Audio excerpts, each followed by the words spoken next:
Oui, merci Monsieur le Président, Madame la Présidente. Monsieur le Premier Président, dans son rapport, la Cour des comptes rappelle les effets désastreux engendrés par une baisse unilatérale des dotations de 2013 à 2017. Et en effet, on constate une baisse de l'investissement de moins 11% entre 2013 et 2017.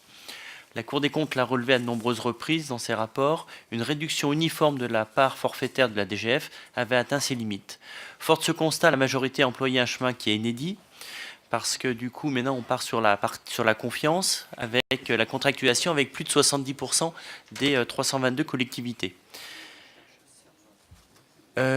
Comme tout nouveau mécanisme, celui de la contractualisation peut sûrement être amélioré, et vous relevez que si la trajectoire est respectée, les collectivités territoriales auraient en 2020 un montant significatif d'autofinancement.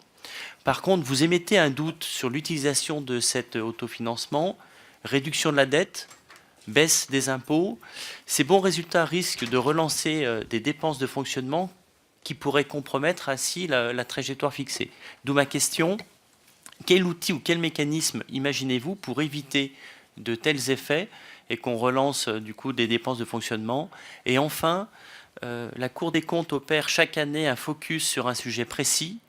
Est-ce que vous envisagez dans ce cas d'étudier la prise en compte des territoires touristiques et du calcul des dotations des collectivités sur ces territoires touristiques? Rémi Révérotte.